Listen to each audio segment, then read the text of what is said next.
Hello and welcome to Original Soundchat, where video game music is a work of art. On each episode, it's our goal to help you learn about 2 soundtracks from the world of games, as well as the people, stories, and critical tracks behind them. My name is DeVader. And I'm Peter Spezia. We're brought to you by Anonymous Dinosaur and Rhymes with Asia. It's time to appreciate great OSTs and the games that they come from, without getting too bogged down in music theory. Joe, what are this week's games? Up first is 2015's Axiom Verge, the solo-developed adventure through the high-tech ruins of a faraway planet, helping revive its fallen guardians. Following that is Nintendo's anthropomorphic 3D rail shooter in space that peaked with the addition of the Rumble Pack, 1997's Star Fox 64.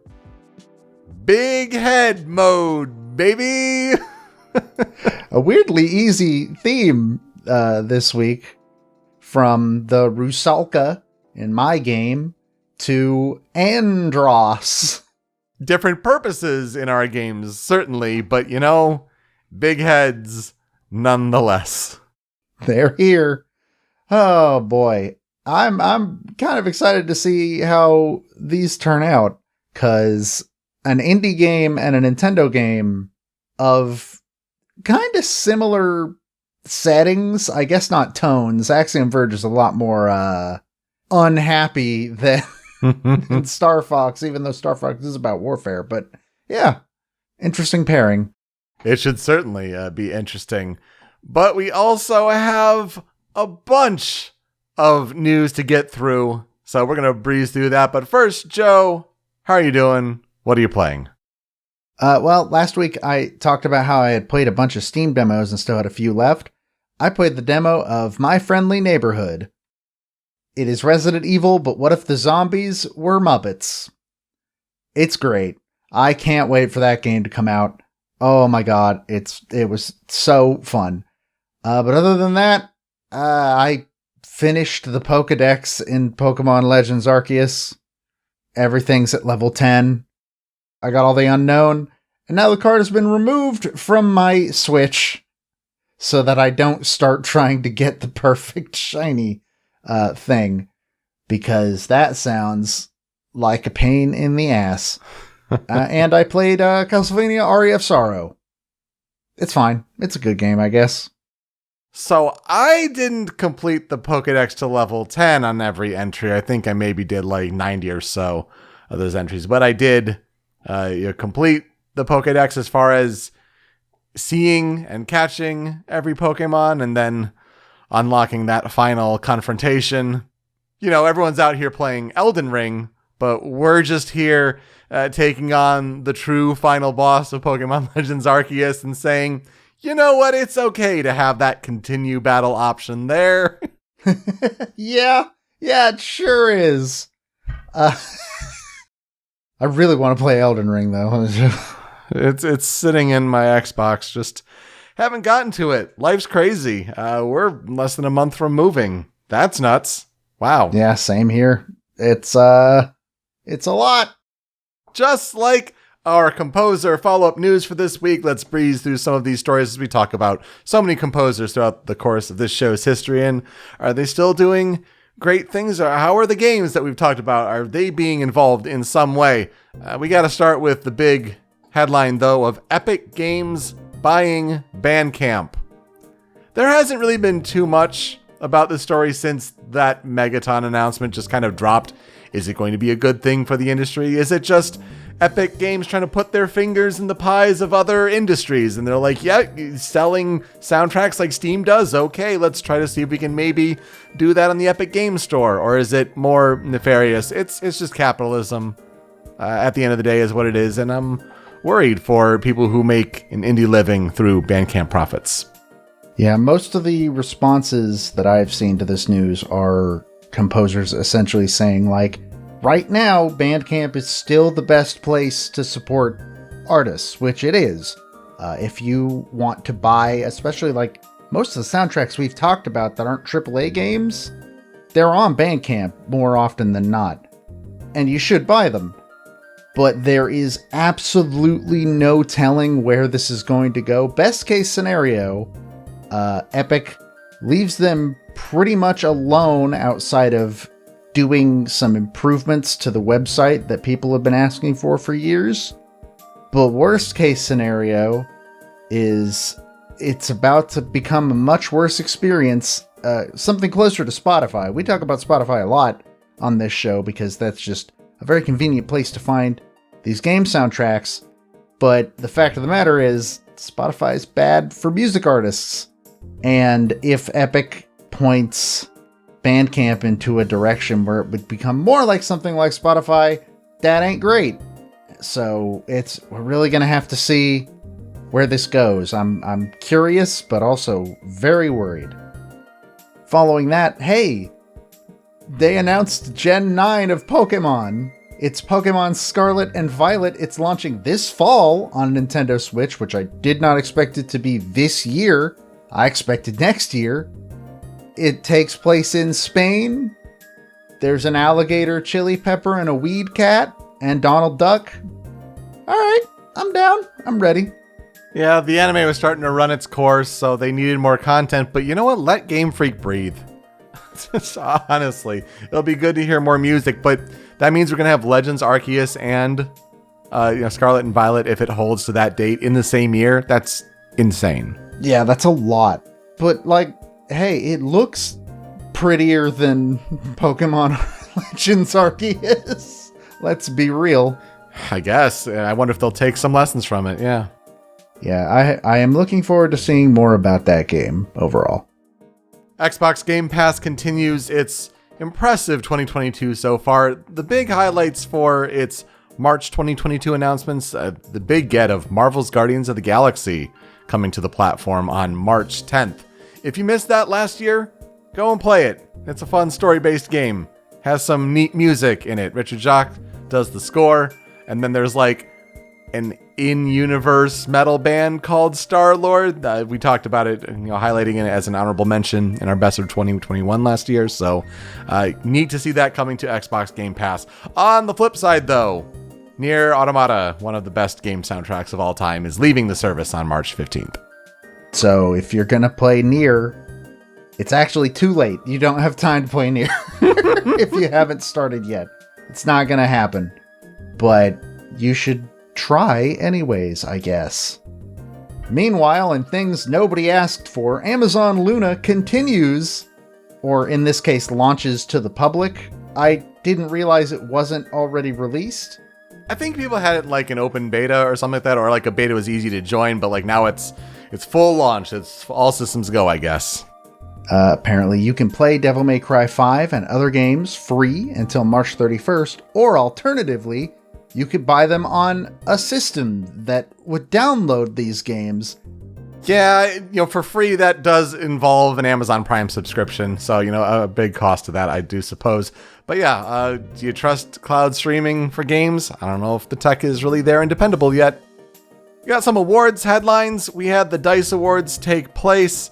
And so It Takes Two won Game of the Year.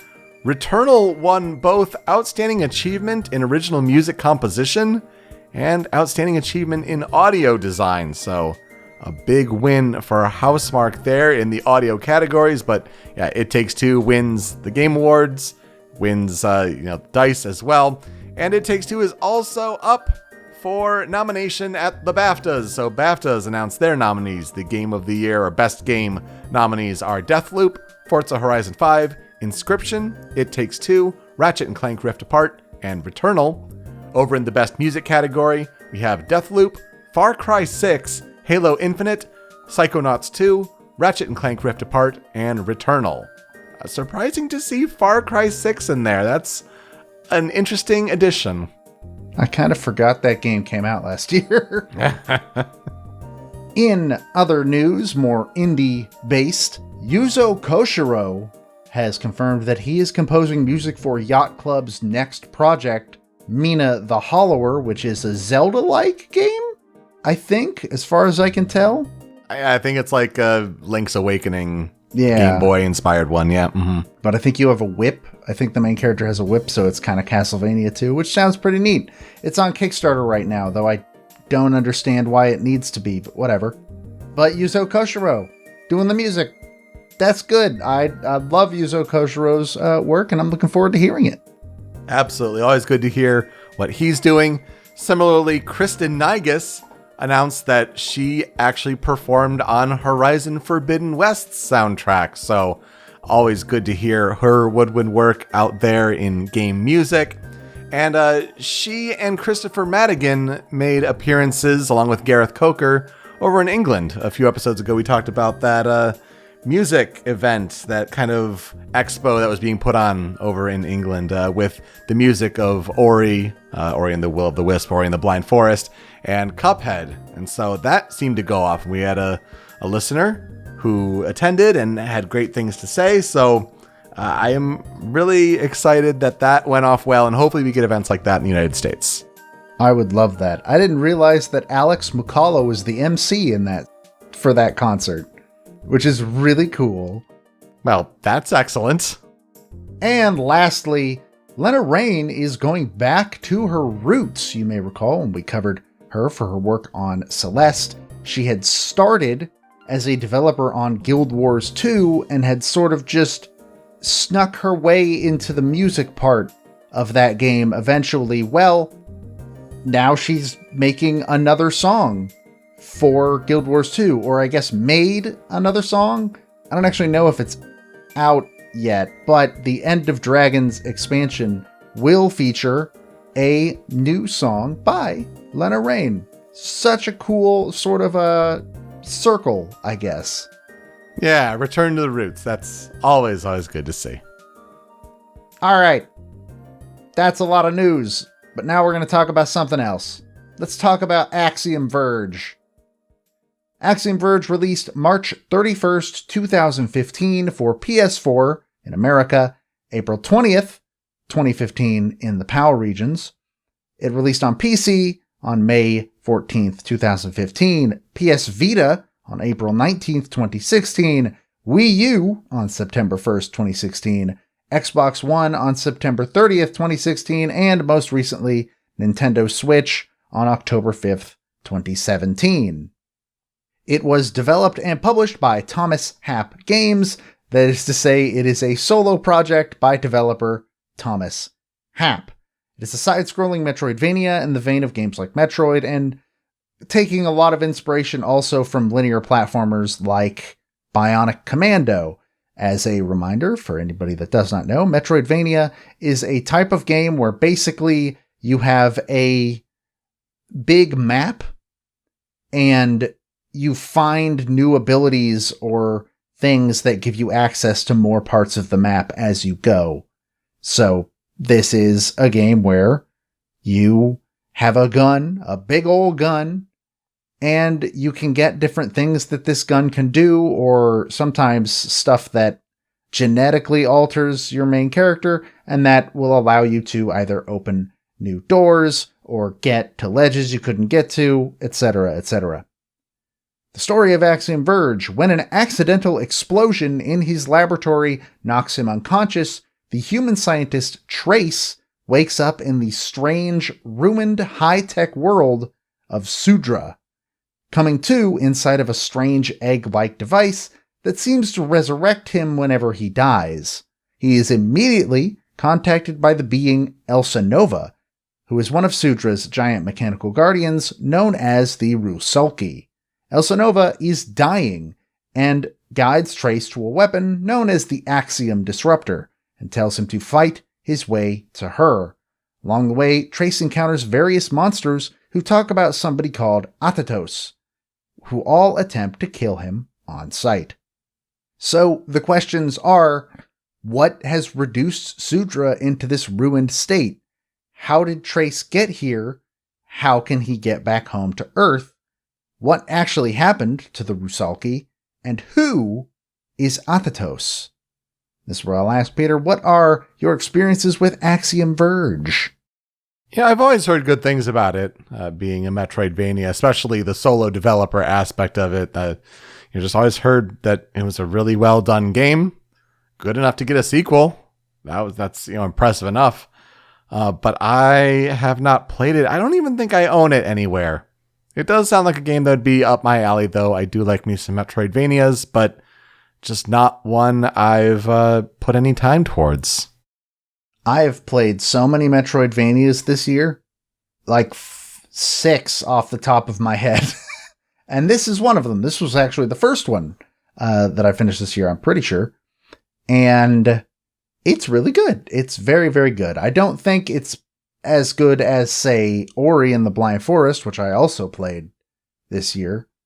But it's a pretty neat game. And as a solo outing, 100%. Like, damn, great job. I have not played the sequel. I don't own the sequel.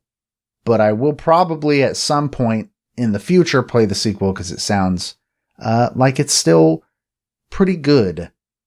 There's really not much more to say about it other than it's a pretty good side-scrolling Metroidvania. There you go. So, as I mentioned before, the entire project, solo endeavor by Thomas Happ, which we'll talk a little bit more about him in a minute. He developed, programmed, scored, and did the visuals for Axiom Verge. That was all him. I think he had one business partner and his job was social media, and I believe that's the only part he didn't do himself, judging from interviews and stuff like that. Development on the game actually started in 2010 and had an intended release date of 2013, but then it got pushed back 2 years to 2015 due to multiple issues that were holding it back. It was also originally planned to release for PC and Xbox 360, but when it did release, it released first on PS4 and then PC after that, with no 360 release ever coming to fruition. Which, that's interesting, because you think about if development started in 2010, like that's the big boom of Xbox Live Arcade and indies making it big there, but for that never to come to fruition, that's interesting. Yeah, and I wonder, I couldn't find any evidence of this, but I wonder if, like, Sony bought exclusivity for a little while? Yeah, maybe threw some money his way to help with development. Maybe. I couldn't really find any sources on that, but it seems like that's the case. The Wii U version, though, is actually kind of a miracle that it exists. Not just because it's the Wii U, but originally Happ had mentioned that he wanted to put the game on the Wii U, but the game's engine and the Wii U's hardware didn't really play well with each other. But it finally did eventually come to pass, and apparently he had even tried asking Nintendo if he could put a Samus costume in it, and they turned him down, unfortunately. And he says he also, for a little bit, heavily considered a port to the 3DS, but that also did not materialize. It's really weird to read something and see, yeah, it was put on the Wii U, but not the 3DS, because that's usually the opposite that goes, if not both. It reviewed pretty well upon release. Its highest Metacritic score is 89 for the Wii U version, with the lowest being 78 on Vita. Nominated for Best Independent Game at the Game Awards, alongside some really steep competition being Her Story, Ori and the Blind Forest, Undertale, and the winner of the award, Rocket League. Wow, Rocket League was 2015. I would remember 2015 was the year for all those, but not that one. That's a strong indie year. Yeah, that's a stacked category of games people are still talking about. A sequel, like you mentioned, came out last year in August of 2021, Axiom Verge 2. I believe it is a prequel story. It didn't review quite as well as the original, but it was still an honorable mention in our best of 2021. So, I couldn't find a lot of information on Thomas Happ himself. I did find his website, where I have these 2 quotes from his About page. There are actually 2 sections of his About page. There's one for Thomas Happ the person and Thomas Happ Games the company. The one for Thomas Happ the person says, quote, "Previously he worked on many different AAA games for both PC and consoles, such as Grey Goo, Tiger Woods, and NFL Street, and many more that never saw the light of day." Under Thomas Happ Games, it says, quote, "Founded in 2013, Thomas Happ Games LLC exists because you can't sell games without an EIN. maybe it would have been better if Tom had named it something gamey and clever like Pixel Blit or Memory Dump, but he didn't, so here we are. This is the kind of energy I love to see in the world. You can find his website at thomashapp.com. That's ThomasHapp.com. And you can also follow him on Twitter at Axiom Verge.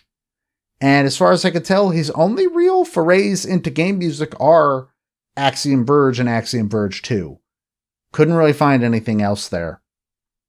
Anyways, don't have any historical development research for the music either, so we're just going to jump right into the Critical 5, the first of which is the Axiom.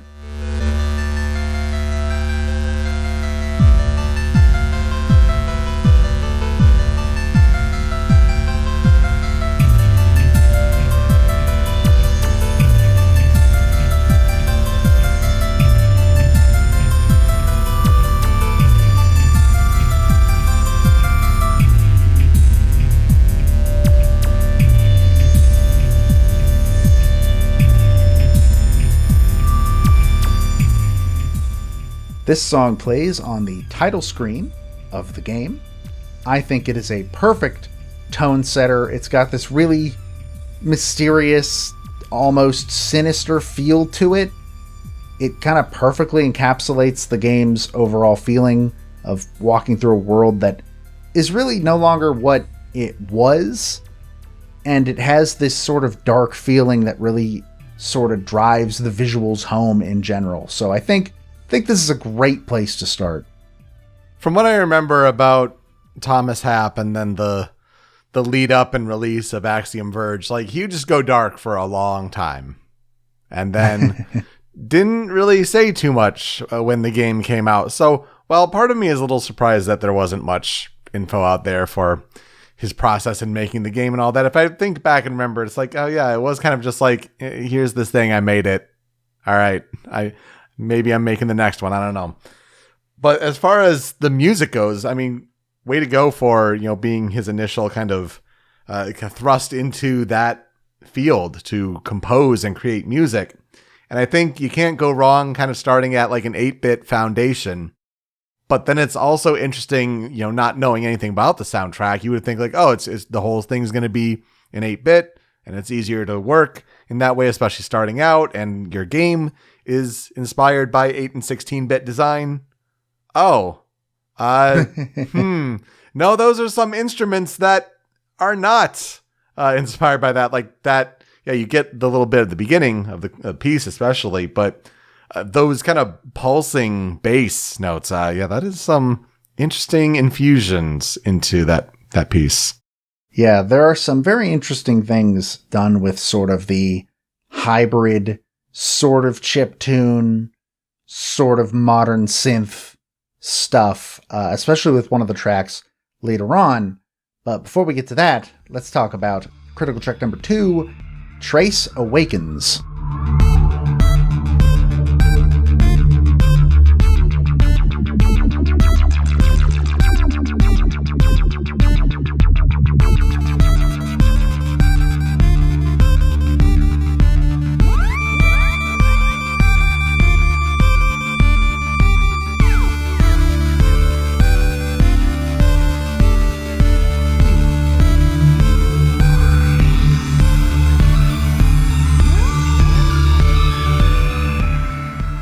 This is my personal favorite song in the game.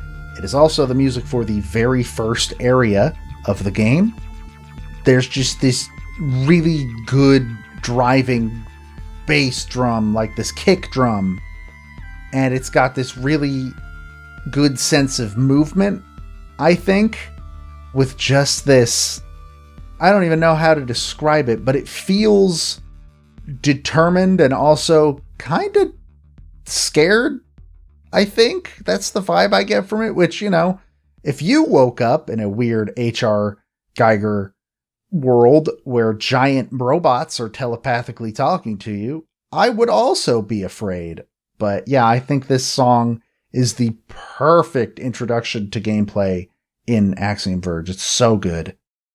Yeah, it's a great introductory piece. I love what it's doing on the low bass end, but I think it's a little questionable what some of the treble and he's trying to layer different things, and that's cool, but I don't know, it just doesn't sound the best to me. That's just personal taste. I really enjoy like the pace and the pushing forward aspect that the bass gives you, though, that it gives. Like that's excellent, but it's definitely experimental on the more melodic end. Yeah, I could see that 100%. But there's also just like that, how do you describe it? The cascading sort of discord? Mm-hmm.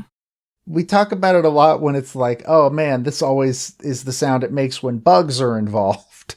Right. It's kind of that, but it feels like it is sort of like a corruption of the tech that is making the music in the first place. And I think that's really, really neat. The next track is Critical Track number 3, Trace Rising.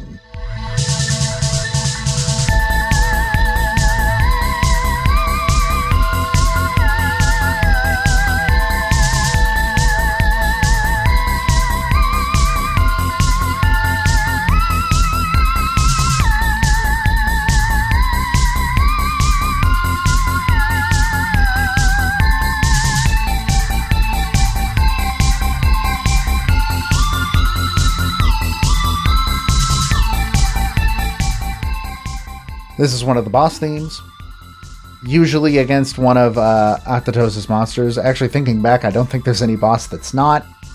I think my favorite part of this song, though, is there's sort of a chorus to it. I always feel weird calling it that because chorus implies like a vocal part, but it's just like the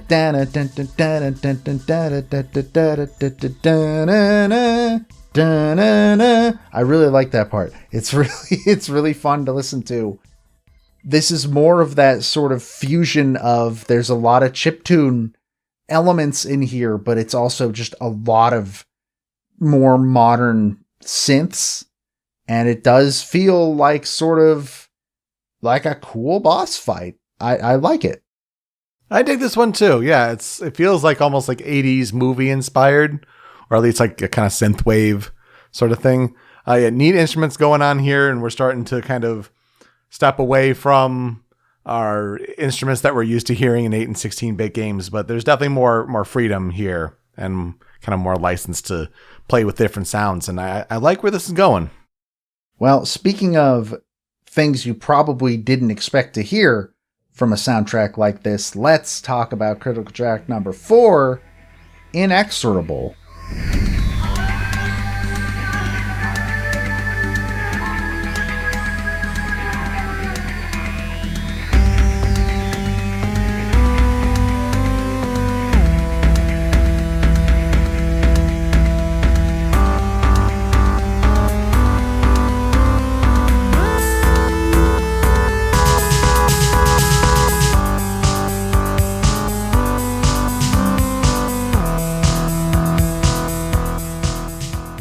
Did you expect vocal samples from this pixel art Metroidvania game? Absolutely not. Me neither, but here we are, and it's super cool. This is probably my second favorite song in the game, just because of how different it sounds in comparison to everything else in the game.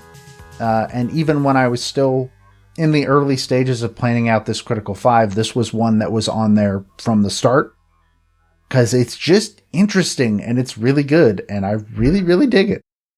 I feel like this sounds the most like Metroid, or like a piece that you'd hear most in a Metroid song, at least out of the ones chosen so far.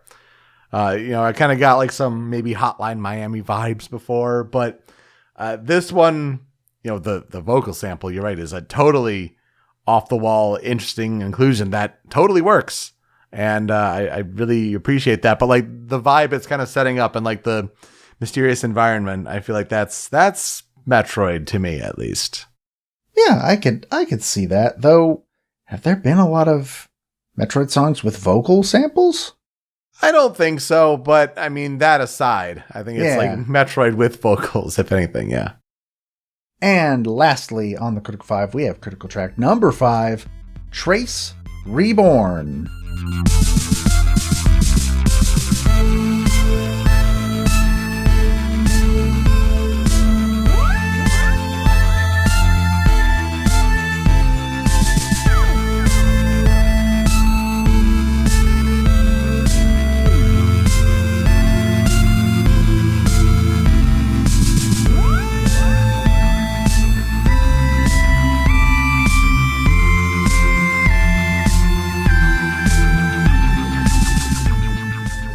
This is the music that plays over the credits, taking the Trace Awakens bits and pieces and making it more of a determined feeling piece, which I find really cool because it reflects how Trace was changed by his experience on Sudra, and once he gets back to Earth, he is consumed by this desire to get back to Sudra. And I think this song illustrates that incredibly well. The fact that it takes from Trace Awakens really has this sort of meaningful impact to it. And it's just a really, really good way to end the soundtrack. Yeah, a neat full circle moment. I can definitely appreciate that. And again, it's just a good reminder of hearing those instruments that you associate with more retro consoles and sound chips and things like that, but in a different context. Yeah, it's a lot of fun. All right, cutting room floor. I got 2 tracks. The first one is Otherworld.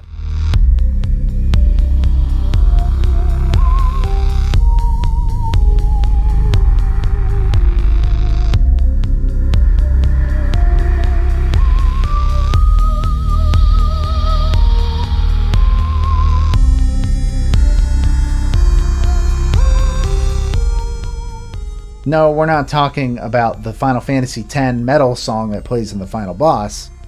I wish we were, though. That song rules. But I really like this song just because, this and the other song of the cutting room floor do the best job, I think, of just setting up this atmosphere.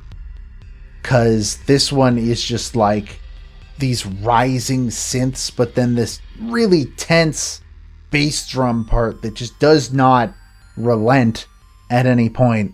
I really, really dig this piece. The synthy bass frequencies go deep and hard here, and that's really neat to hear. I can't think of too many other pieces we've covered that really rely on such low frequencies that kind of reverberate like that. Really neat. Yeah, feels cool to listen to. The other track on the cutting room floor is Occlusion Lens.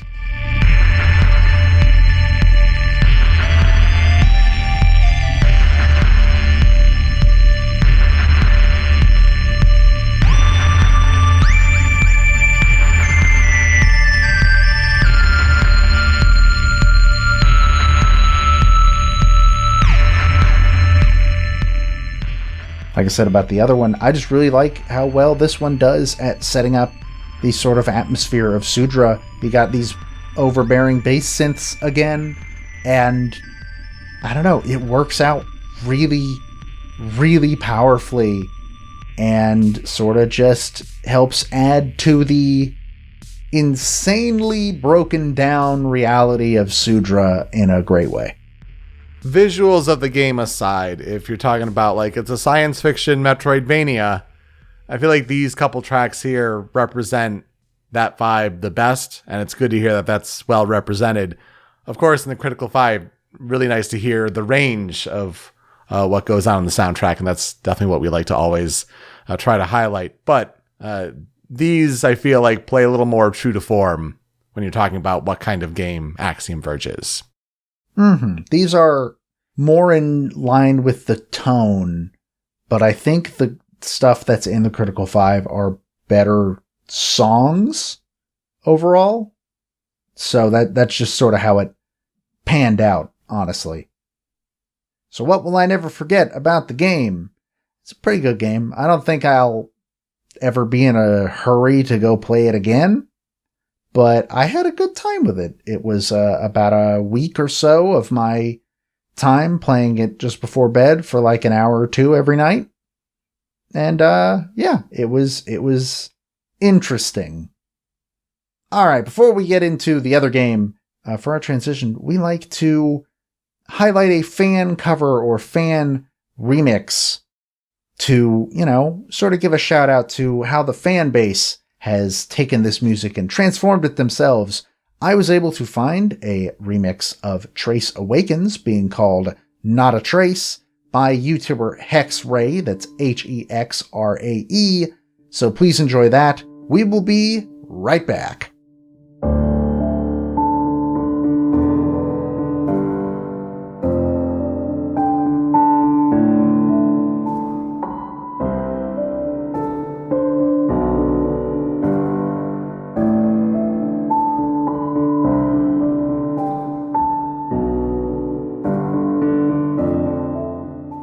We've got the big heads of the Rusalki and the big head of a mad monkey scientist. Let's talk about Star Fox 64. I think we've only covered Star Fox once before on this show, and that was 2005's Star Fox Assault for Nintendo GameCube. That was on episode 85. But I think in the lead up to Star Fox 64, it's important to know the context of there was 1993's Star Fox on Super Nintendo, and then a game called Star Fox 2 that had been worked on quite a lot, and it was gearing up for a 1995 release. And then it never became public until it famously released on 2017's Super NES Classic Edition. Which is still insane. It's almost like Mother 3 in that similar territory. Like, if we ever got a Game Boy Advance Mini, or if we got, Game Boy Advance games on Nintendo Switch Online, or something like that. And that's the first place that Mother 3 ever showed its face in the West. Like, I feel like it'd be on that kind of level, just baffling. Well, I mean, there is a direct analog between that and Mother, being Earthbound Beginnings, a game that was fully localized and then just never came out until around 2016, 2015. Yeah, that's actually pretty fair. I guess I was thinking in the wrong direction with that franchise. Anyway, after that, Star Fox 64 released on April 27th, 1997 in Japan for Nintendo 64. It made it to North America on June 30th, 1997, and then it released as Lilat Wars in the PAL regions on October 4th. There was concern that the title Star Fox could be considered too similar to the name of a German company called Star Vox, with V-O-X. Anyway, Star Fox 64 then launched on the Wii U Virtual Console in 2007 and the Wii U Virtual Console in 2016. It is currently a part of the Nintendo 64 library for Nintendo Switch Online, plus the expansion pack, and that launched in October 2021. The game was developed by Nintendo EAD and published by Nintendo. It is a 3D rail shooter where most of the time you're in a corridor mode where you're taking the perspective of third person behind a spaceship and you're flying in a space fighter ship called an R-Wing, or sometimes you're in a Landmaster tank or a Blue Marine submarine. And you're in this corridor mode where it goes into the Z-axis endlessly, or seemingly endlessly at least, and you're dodging obstacles and shooting enemies to get through a level.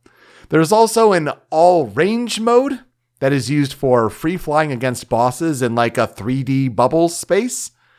The game included fully spoken dialogue, off-the-rails movement, new vehicles and characters, multiplayer, and rudimentary on-foot gameplay through an unlockable multiplayer mode, as far as the improvements that it made over the original Star Fox. The game also features a branching level system, in which more difficult paths are unlocked by completing certain objectives. there seem to be about 15 levels to choose from. And like you go through 6 levels and then like a final stage. But these 15 levels can be arranged across like 25 different routes. And you have like easy, medium, and hard levels that these all kind of break down into. And it's interesting. It's pretty impressive for Nintendo 64, honestly. Star Fox 64 retells the main story of the original Star Fox canon, but with some new characters and new gameplay elements. So the gist of it is, on Corneria, the 4th planet of the Lilat system, Andross is driven to madness and nearly destroys the planet using biological weapons. General Pepper exiles Andross to the remote planet Venom. 5 years later, Pepper detects suspicious activity on Venom.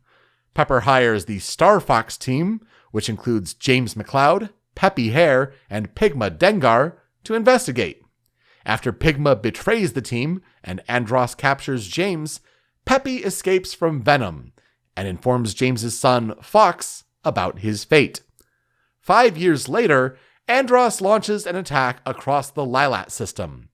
Defending Corneria, Pepper summons the new Star Fox team, now consisting of Fox McCloud, Peppy Hare, Falco Lombardi, and Slippy Toad. The gist of the game overall: can Star Fox make their way to Venom and stop Andross, liberating planets from his control along the way? Joe, here's where I'll ask you, what are our experiences with Star Fox 64? So this was a gap in my N64 knowledge, of which there aren't a ton anymore. But we played it for Smash Pieces, obviously. I believe it was Falco's game? That's right, yeah. Yeah. It is the second game I've played for the N64 that's like, this feels like it was designed to be an arcade game. Granted, between this and Sin and Punishment, Star Fox 64 is way less arcadey, but it's still a score attack game with like multiple routes, you know?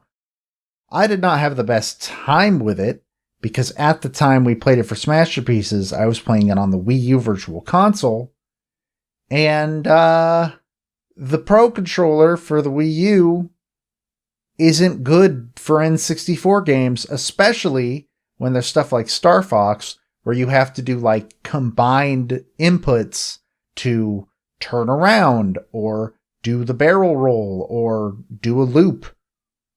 So it made dogfights really, really frustrating. I believe once we finish Metroid Prime, while we're in the buffer period between that and Wind Waker, we're gonna do a stream where I'm gonna give it another shot now that I, A, have an actual N64 controller to play it on, and B, it is on the Switch, therefore much more easily accessible.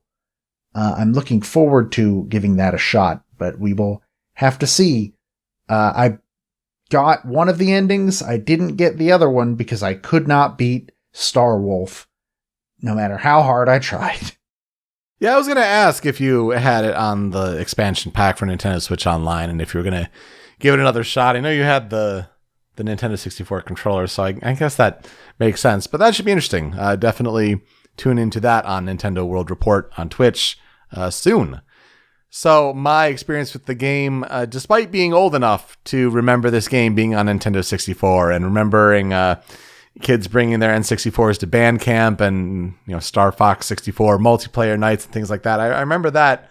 I messed around with it somewhat, but, you know, not having a Nintendo 64, I feel like this game passed me by as well, to the point where my nostalgia for Star Fox goes through Assault. And that's why, you know, ending up picking it for the show and it being this orchestrated Nintendo GameCube game, like, I feel like that made sense at the time. But, you know, it's good to talk about kind of the game that inspired it and what I feel like was like the pinnacle of the franchise, what Nintendo still tries to go back and, you know, reimagine this game. I mean, we see Star Fox Zero, 2016's game on Wii U, and it's like, it's just a reimagining of this, which is a reimagining of the original Star Fox plus Star Fox 2 content.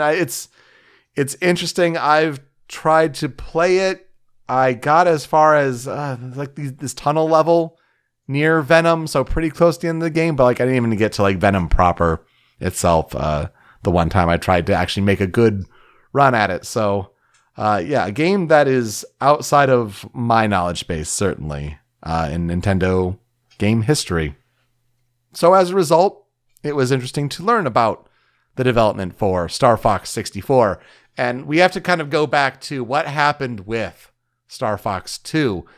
Because following the release of Star Fox in 1993, Shigeru Miyamoto, the series creator, began working on Star Fox 2 for Super Nintendo. And by 1995, Miyamoto and his team had largely finished the development of that game, before they realized that its release would require the use of an additional chip, the Super FX2, and that would lead to increasing the cost of the game.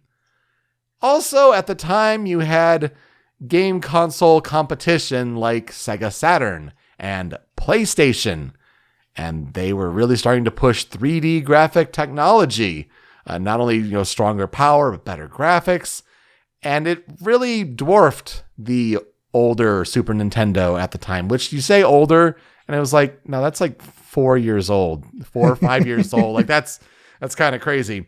But yeah, by comparison, it doesn't have 3D graphics. It would make Star Fox 2 look obsolete. And then Miyamoto, being where he was at Nintendo, was thinking, well, we've got this new console that's launching in 1996 called Nintendo 64 that is going to take on these 3D graphics, and it's going to launch with Super Mario 64 and revolutionize the world. So they decided to scrap Star Fox 2, making the decision to cancel it in favor of developing a new Star Fox game for Nintendo 64.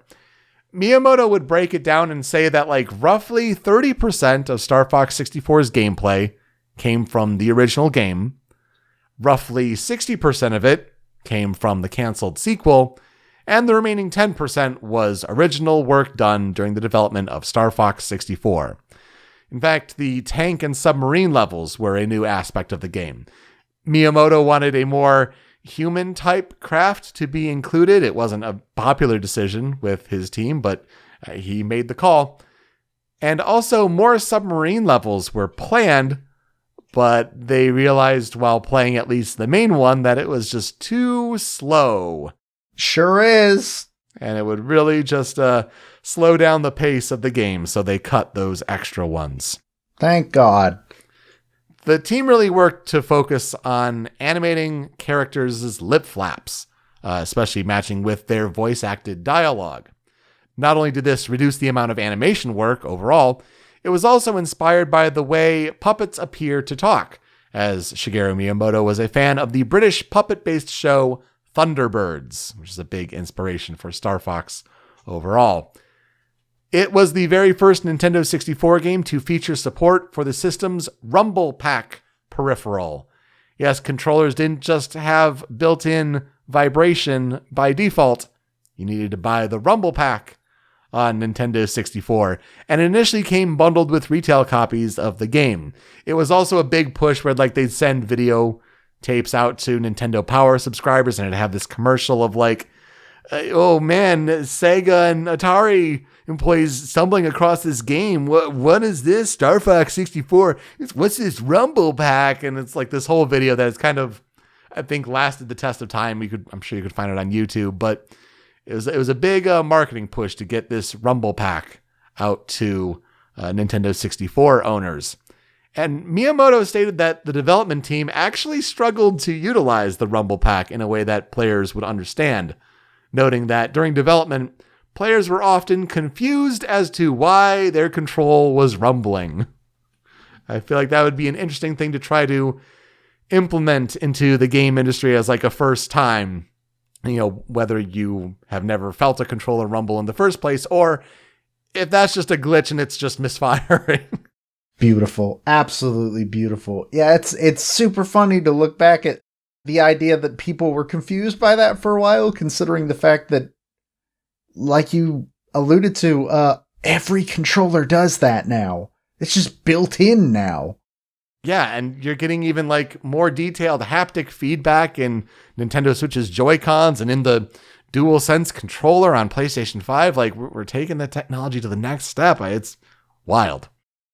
The game, as you mentioned, though, as a whole, it is a score attack game.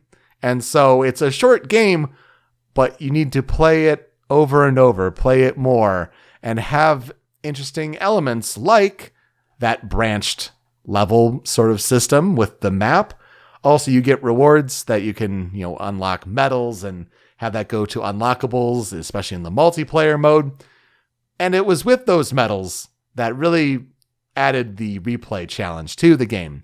They're earned by completing a mission where all wingmen are intact, and you have to have achieved a certain hit total.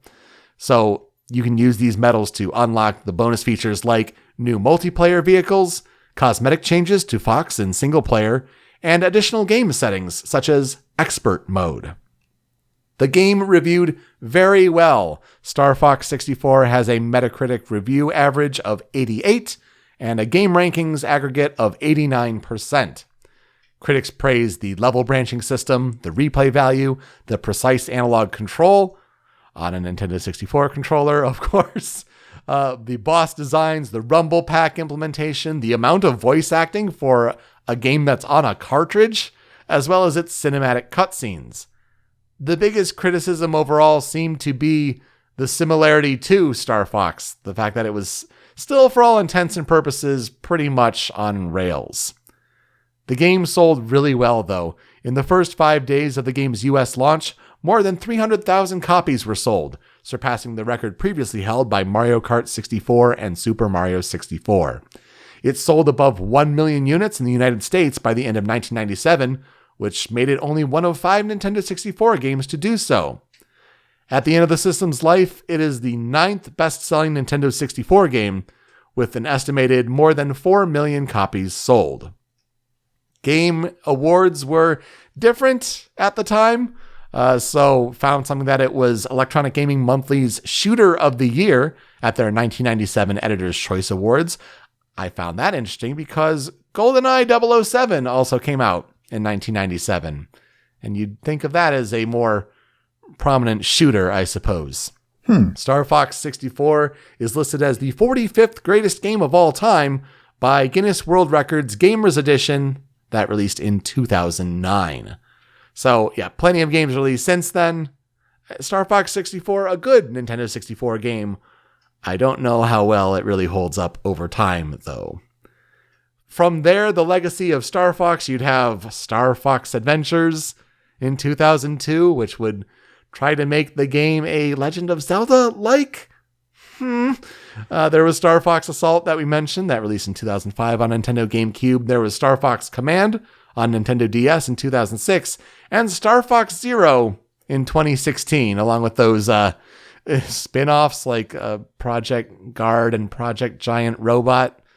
Those were a thing. Yeah, Star Fox Guard ended up being a thing, huh? Did Giant Robot ever come out? I don't think so. I think it was more like still a demo. But yeah, Star Fox Guard ended up being its own thing on Wii U. I have it for whatever reason. I have Zero as well, and I've never played it. But yeah, it was an attempt to be a reimagining of Star Fox 64. Similarly, Star Fox 64 3D was a remake for Nintendo 3DS that released in 2011. It featured stereoscopic 3D graphics, quality of life improvements, gyroscope controls, and brand new voice recordings. And a questionable soundtrack arrangement, but we'll get there. It was also the first time that the series released as Star Fox in the PAL regions. I guess they must have not had those worries about that German company anymore. As far as the composer this week, it's an interesting story. So, the Star Fox 64 soundtrack is primarily composed by Hajime Wakai, with some opening and closing track help by the one and only Koji Kondo. And we covered Hajime Wakai in episode 66 for his work on The Legend of Zelda Skyward Sword. So if you want to hear more about Mr. Wakai, there you go.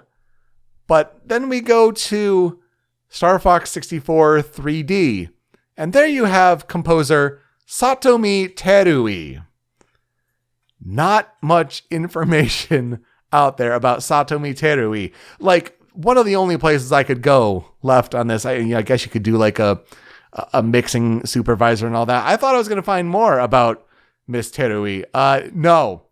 If anything, there was just like a really weird, uncomfortable picture of her like looking away while she's holding an instrument. And it's like, this is the best the internet. Okay.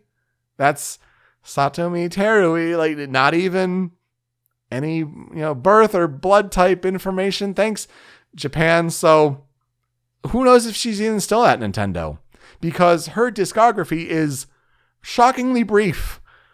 She did arrangement and some composition on Star Fox 64 3D. Like, she composed the music for like the new battle mode in that game and then arranged the famous pieces. And it's pretty questionable with using the instruments that she had available, but that is what it is. And then she also did some composition on Mario Kart 7. These games released in 2011. And that's it that she has to her credit in the video game industry. Kind of weird. Definitely not what I expected as far as the Star Fox 64 soundtrack, though it did get a CD release in Japan in October 1997 by the company Pony Canyon. A great name. Good name for a label. Absolutely. It makes you think of Pokemon Sun and Moon. But let's just listen to the music and some classic Nintendo 64 music with Star Fox 64 in our 5 critical tracks. And we start with the first one. This is Map.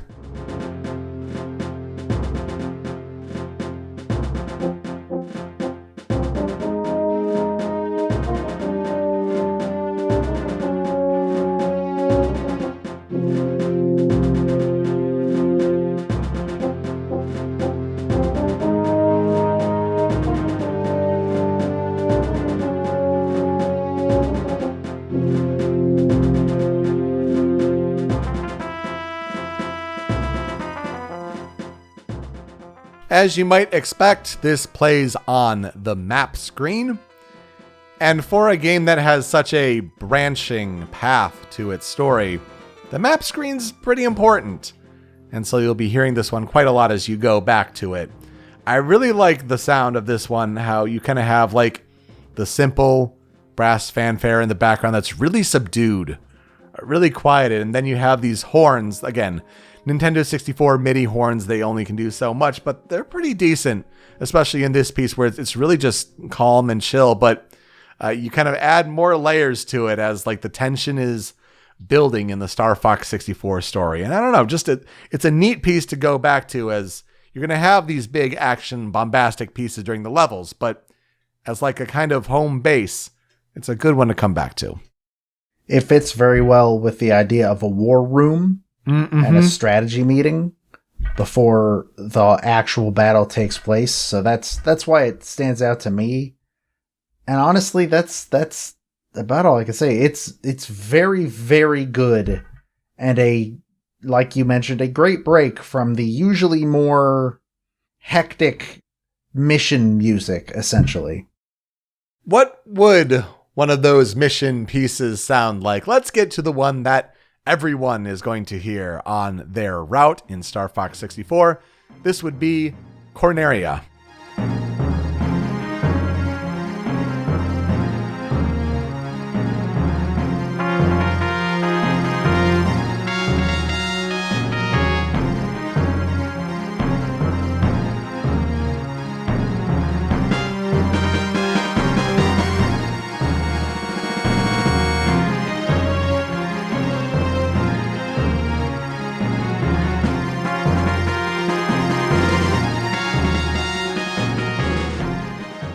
Those sure are some trumpet midis, huh?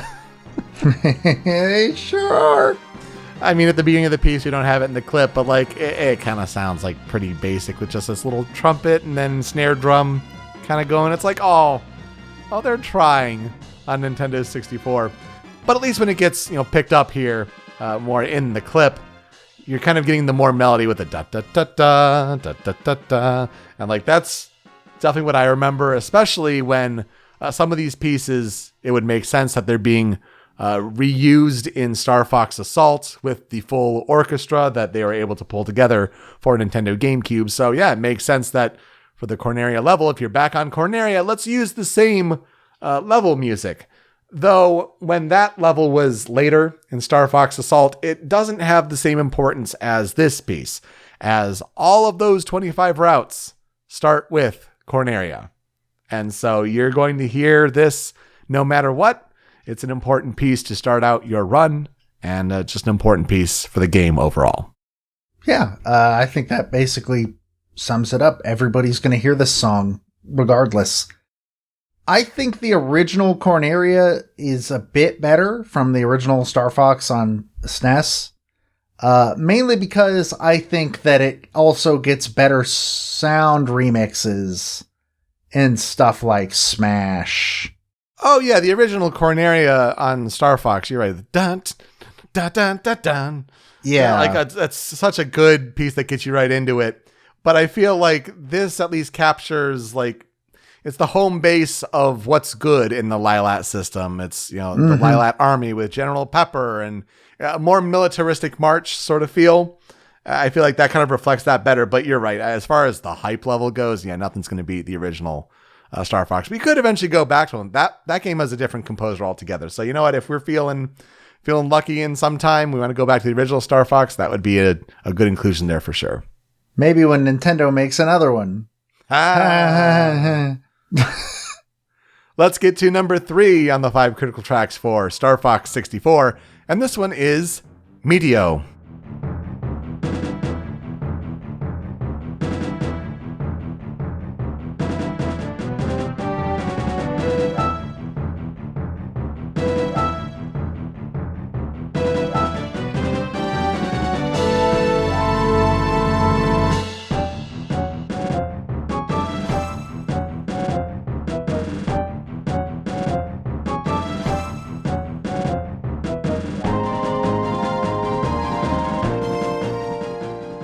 I think it's pretty amazing how this piece just kind of creates the visuals. Whether you've played this game, whether you've played Star Fox Assault, you have the visual experience, or at least you can imagine it if you haven't played it, of you're flying through an asteroid belt and destroy those asteroids, ring up some fraud charges, because you know what? At the end of the game, they kind of calculate enemies that you've destroyed and multiply that by 64, and that's the bill that's charged to the army and General Pepper based on Star Fox's exploits. And the asteroids count as enemies apparently, so blow all those rocks up. It's just a really neat fanfare here. The you feel like you're flying through the asteroids and dodging what you can, and do that barrel roll. Use the boost to get through. All of those memes that have, kind of spun from that. So this takes place as generally the second level in the game, especially if you're kind of, I think, on the easier path. A pretty notable one, especially for players starting out. I remember very little about Meteo itself, but this song is very, very good. I don't know why, but listening to this one, I mean, I do know why. It's because they're pulling from the same sort of sound font. This sounds very Ocarina of Time. Oh, sure, yeah. The percussion, I think, is especially what does it. But, it's just got this heroic feeling to it.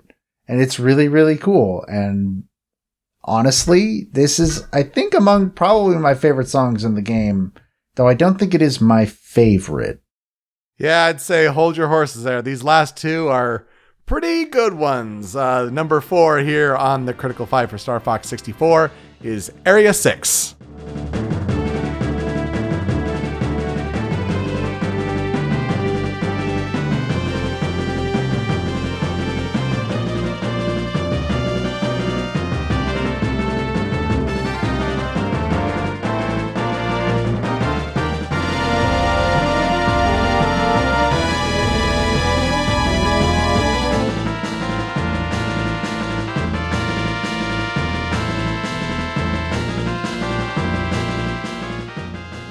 Area 6, generally the second to last level before Venom, I think at least in the canon route, or the most canon route, if I remember correctly.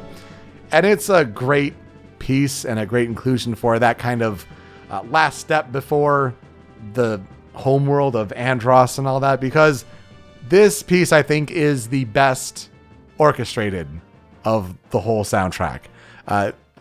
Everything just comes together so well here. It sounds nice and full. You compare it to like the opening of Corneria and how sparse it kind of sounded there. Like everything's going full bore. The snares have that great pace there, and just overall, all of the granted, the brass on Nintendo 64, it's iffy, but they're all coming together to sound really great. And just, I think it's all systems go on this one for Area 6. Great piece. This song's so good, it got remixed twice in one Smash game. One good remix and one not very good remix. That's right. Yes. Brawl. Yeah. So that's how you know that this is a well-loved piece of the soundtrack. I really dig this song. I think this is my favorite song in the game. Like you said, it's all cylinders, firing on all cylinders. But the best part, I think, is that, I don't know, you mentioned the brass, but honestly, I think the brass in this song is used to pretty good effect. I think as long as multiple horns are going, it kind of hides the deficiencies of a solo instrument. Throwing some reverb on it sort of helps a little bit too. Mm-hmm. Yeah, I think that's a good way of putting it for sure. So yeah, this was a slam dunk to be included for sure. But so was number 5 here on the Critical 5 for Star Fox 64. It is Star Wolf theme.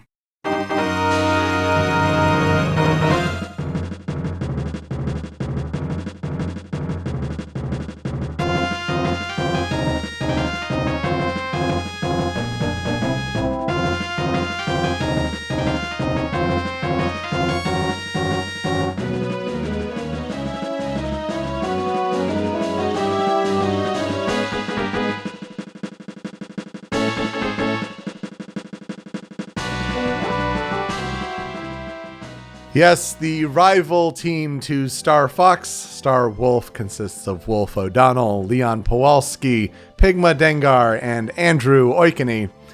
And you know what? This theme had to be here. You take them on twice in more of like a dogfight level, kind of more representative of what the multiplayer would end up looking like when you're dogfighting other enemy R-Wings.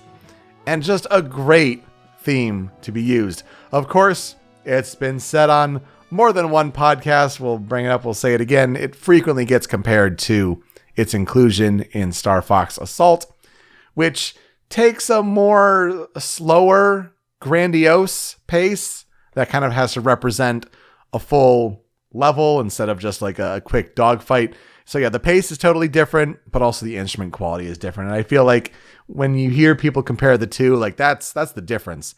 Yeah, you do hear the Nintendo 64 MIDIs suffer in this one a little bit, but the intensity of the dogfight battle is portrayed perfectly in this one. Whereas the instruments sound amazing, all orchestrated on GameCube, but stretching it out loses some of that intensity. So I think it's a pick, whatever your favorite is there. Yeah, personally, I don't like either version. The Assault version I definitely don't like because of that slower pace. It just feels, I don't know, it's not as fun to listen to. And while like this one has all the pieces, it feels so thin on the N64. Yep. Like really, really thin. And I don't think this song hits its real stride until the Brawl remix of this version of the song, which is, I think, the best version of this song there's ever been. But yeah, it's just, there's not a lot to this version. I don't know. It feels like it's missing something. But what it's setting up as like the leitmotif that represents the team and the romanticism behind the intensity of a dogfight. Like you gotta love this theme. You gotta love when it plays in, like it's the pinnacle moment, I would say. Like, what would you envision playing a game where you're dogfighting and you're trying to take down an enemy fighter? And granted, you're all anthropomorphic animals and things like that, but it's like, I feel like it's the peak game design moment right, of what you're trying to accomplish with this game. And I think it's great music to go along with it. Yeah, I can agree with that. For tracks on the cutting room floor, Joe, you've played this game before, so you happen to have a couple. Hit me with them. I do. The first one is Aquas.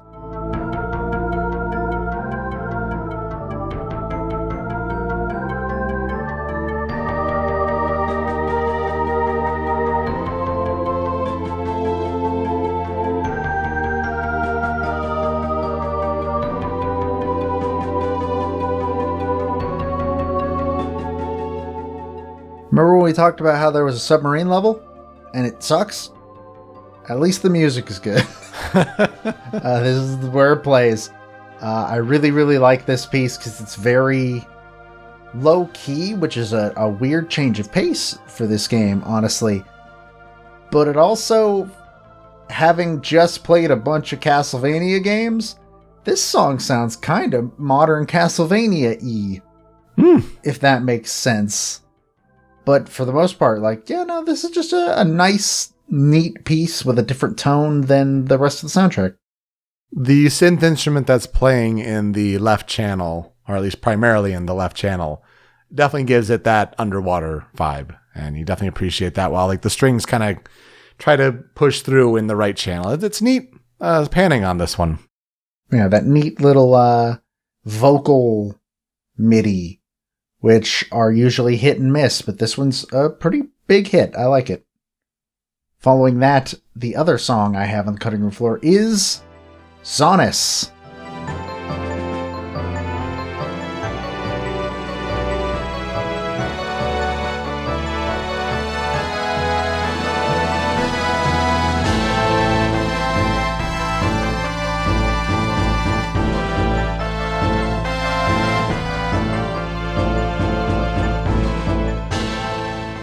Zonus? Zones. This is kind of in the same boat. How do I put it? It's less low-key bottom of the ocean, mysterious, but it still has a lot of the same tone to it. There's these stakes. I don't remember anything about this mission, but I know this song is good. It has a sadness to it. The area's been polluted. And it just kind of has that kind of dismal feeling while also, you gotta push through. You gotta keep going forward. Yeah, pulls that off pretty well. My tracks on the cutting room floor, I have a couple. One of them here is Ficina and Sector Z.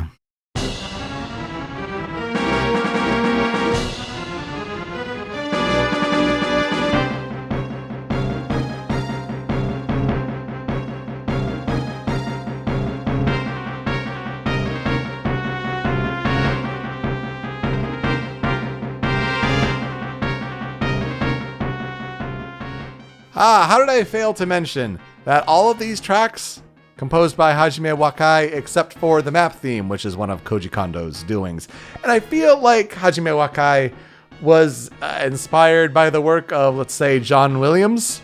Because, boy, this sounds a whole lot like, if we're in space, let's look to Star Wars. We've got Star in our title, after all.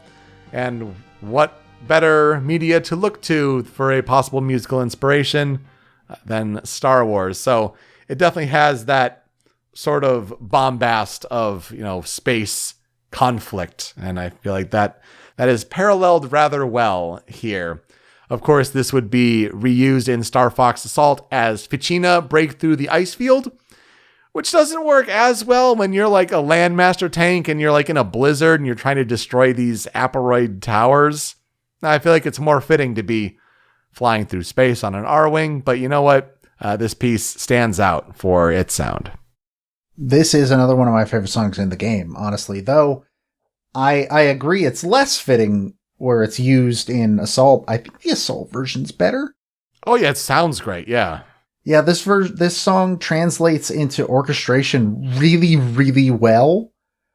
So I did not hear the song for the first time until it was in Smash, and by then I believe it was a new remix, but I think the Assault version was in Brawl 2? I don't remember. At the very least, the Assault version was just straight up in Brawl. I don't know if it got remixed.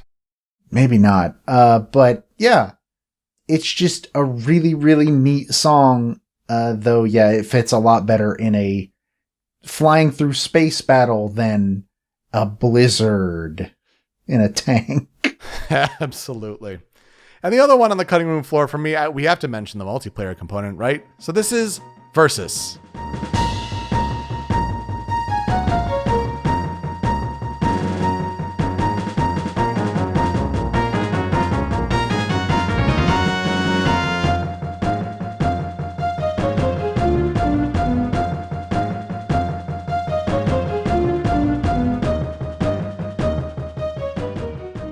Especially when the multiplayer mode is a continuing focus for your game and how you want players to keep playing your game beyond just the single player mode.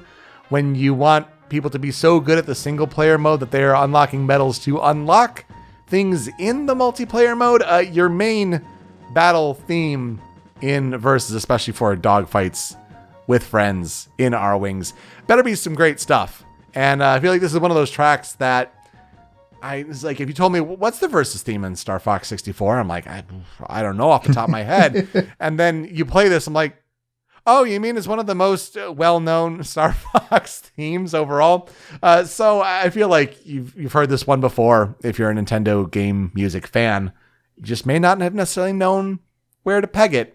And honestly, it could have easily made the Critical 5. Maybe I should have subbed out Medio. I don't know, but I have a good fascination with that one. I feel like maybe that's my Assault bias coming on through. But this one is definitely deserving to at least be here nonetheless. I did not hear this song when we played it for Smash Pieces because we didn't touch the multiplayer. That's another thing we're hoping to do is a stream where we just sit down and play a bunch of the multiplayer stuff that's on NSO now. It's online, baby. Yeah. Rollback online even. Oh. Which means when Smash 64 comes out on that, it's going to have better online than Ultimate does. Oh boy. Christ. But yeah, this is a good song. I feel like I have heard it somewhere, though I could not tell you where, because I've actually never played the Star Fox multiplayer ever. So, gonna experience that for the first time, hopefully soon. Exciting. Well, at least it was here on the cutting room floor. So what will I never forget about the game? I feel like I always think back to it of how it's Nintendo trying to recapture that golden goose for this franchise. And I think the franchise's future is in question. Though granted, if they're bringing back Star Fox 2 on SNES Classic and they're including Star Fox 64 on NSO, it says something that they respect the classics enough. Just the question is, do they have enough new ideas and do they think people want it? Nintendo Switch has a pretty great install base. I feel like if they came out with a new idea, there's would be players to play it and at least hit that 1 million copy mark and all that. But, at this point, they've got to have an idea and not just rely on the past. So I just think of how Nintendo tries to recapture that golden goose in the era of Star Fox 64. Yeah, it's really, really weird to look at because that's a big problem that Nintendo has in general, which is very easy to see in the Star Fox franchise, which is, you guys know you could just make a Star Fox game, right? Like, you don't need to just throw in all these gimmicks and stuff, but then at the same time, they're also simultaneously just, here, Star Fox 64 again. Take it. Star Fox has the weirdest intersection of those two issues that Nintendo has in general, which puts it in a very interesting position. Maybe one day it'll come out. I mean, you mentioned how it's on NSO. You know what's not on NSO? Either F-Zero game, so... At least there's some recognition with Star Fox. And I feel like at least the character design to kind of update those characters and give them that kind of furry but still puppety look for Star Fox. I think that was great. I just want to see it kind of continued into a new story, a new continuation with characters and maybe some new characters. Yeah. Personally, for me, I think that Star Fox is the property Nintendo owns that would translate the best to an animated film. Yeah. And I hope to see that one day, because I think that would be incredible. I think that'd be fantastic. It's certainly a hell of a lot more fitting than, say, Mario. Ugh, that's going to be a thing.